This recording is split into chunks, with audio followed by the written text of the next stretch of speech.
At 11:04 p.m., the last family dinner wraps up at the hotel restaurant. Plates are cleared, elevators close. But one floor below, the lights never dim.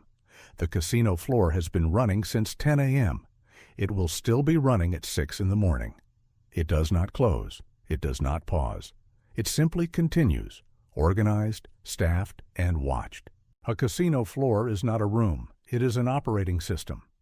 Every element, the layout of machines, the placement of exits, the distance between tables, is the result of deliberate engineering.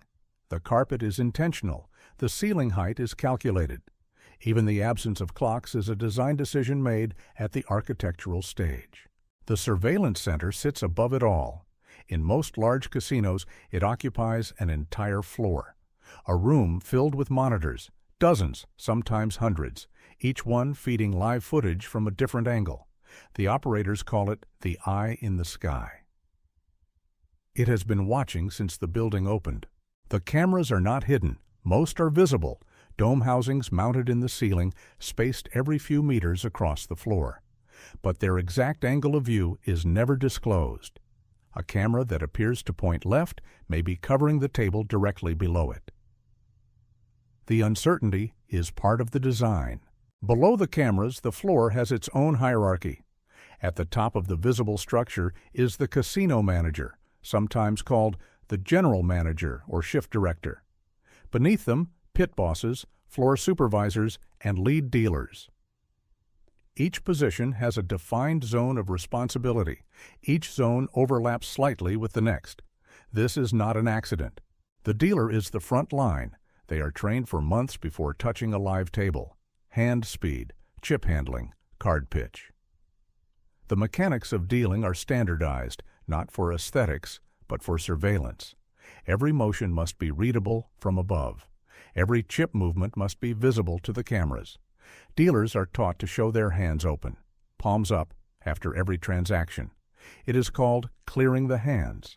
It is performed hundreds of times per shift.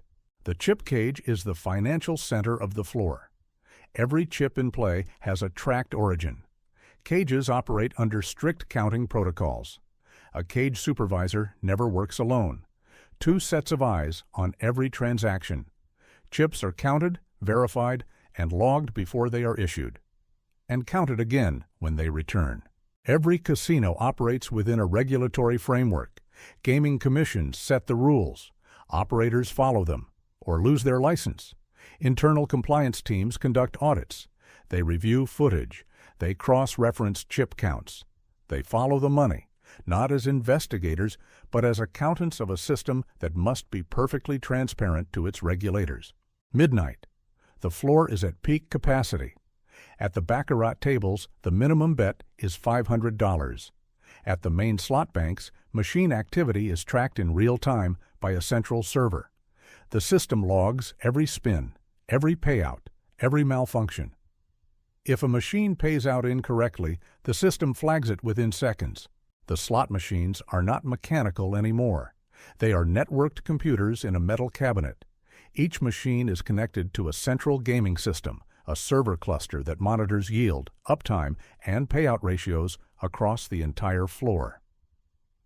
Floor technicians carry tablets loaded with diagnostic software. They do not guess what is wrong with the machine. They are told. The surveillance team does not watch for luck. They watch for pattern. A player who wins consistently at blackjack is not automatically suspicious. But a player whose win rate deviates from statistical probability over a long session, that is, a data point. The analysts in the surveillance room compare live play against expected outcomes, not to catch winners, to understand anomalies. Card counting is not illegal. It is, however, a reason for a casino to end a gaming session. The surveillance team is trained to identify behavioral indicators. A player who increases bet size precisely when the deck favors the player who decreases when it does not. The pattern emerges over time. Recognition can take 30 minutes or 3 hours. It depends on the analyst. There are people who have worked the night shift in casino surveillance for over a decade. They describe it as an acquired skill, learning to read space, not the cards, not the money. the space between events, the pause before a player picks up chips, the moment a dealer hesitates. Most of what they watch never becomes anything, but they keep watching. The casino hotel is a separate operation within the same building. Guest floors are above, the casino floor is below.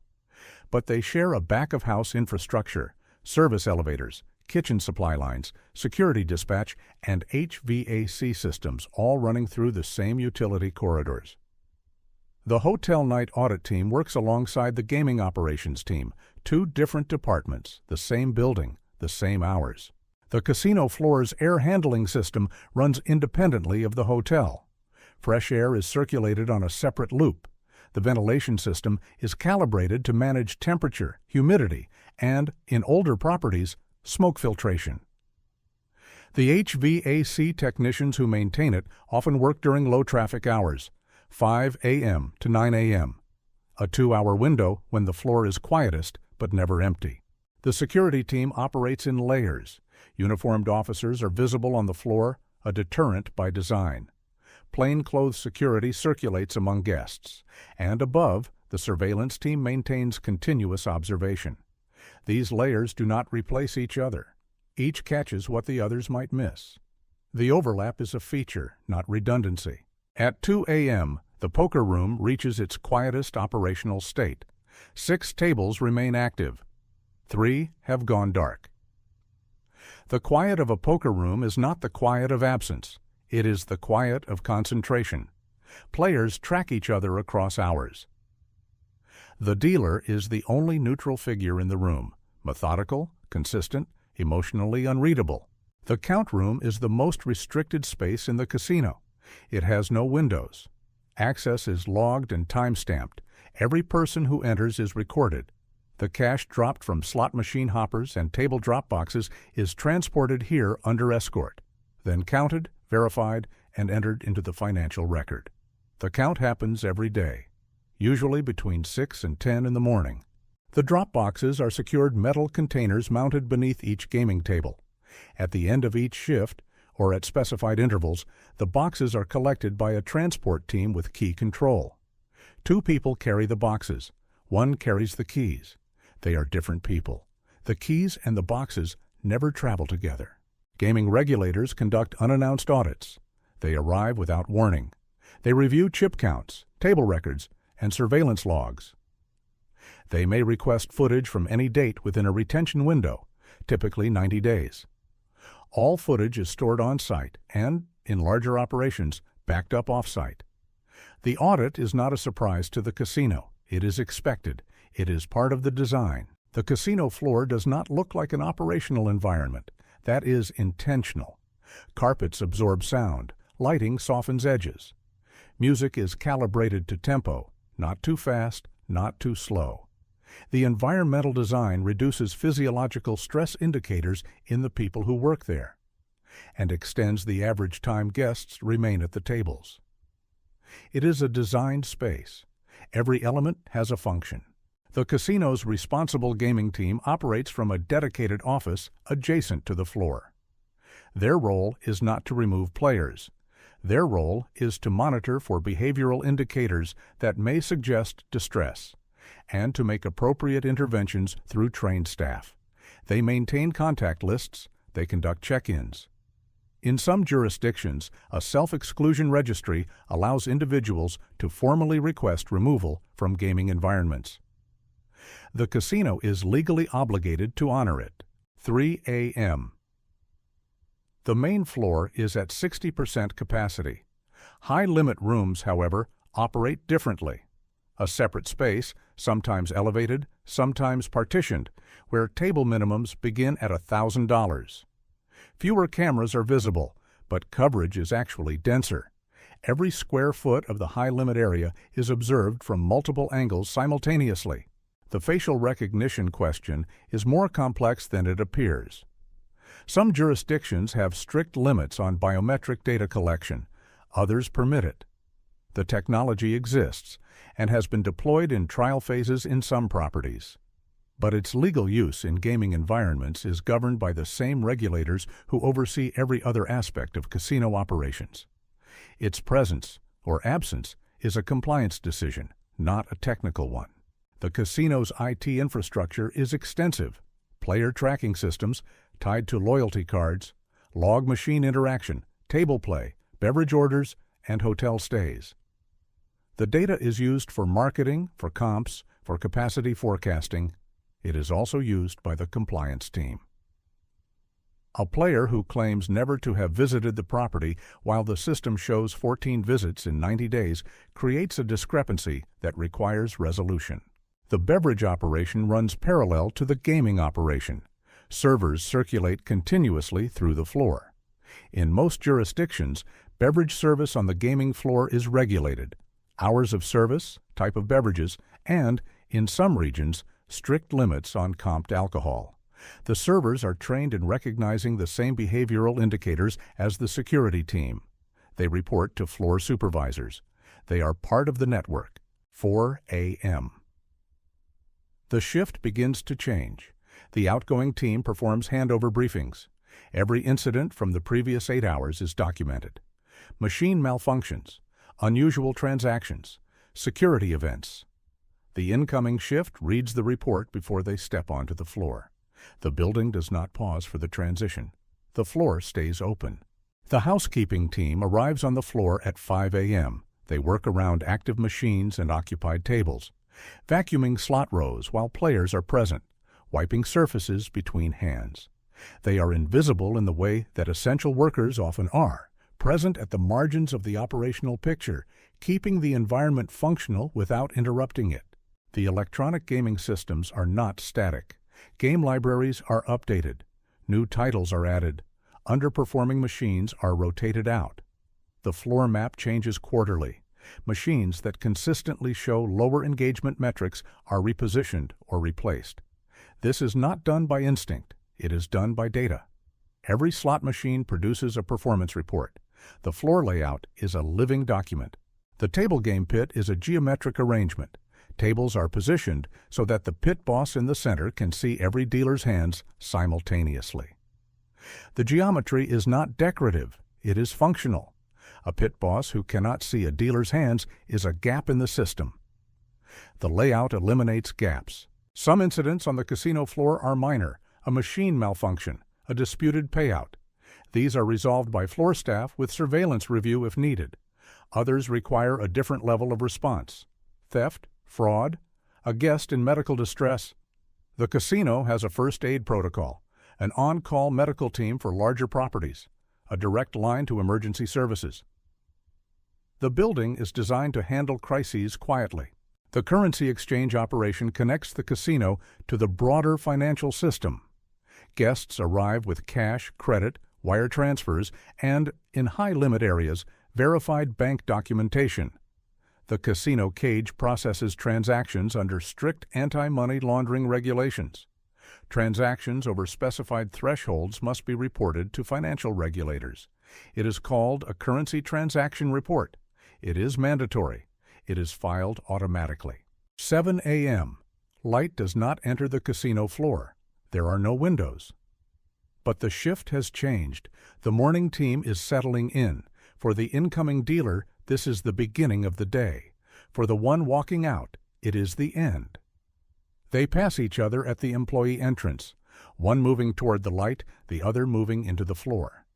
The casino operates under what the industry calls a continuous audit environment. This means the system is never not being checked. Real-time data flows from machines to the server. Transaction logs are updated live.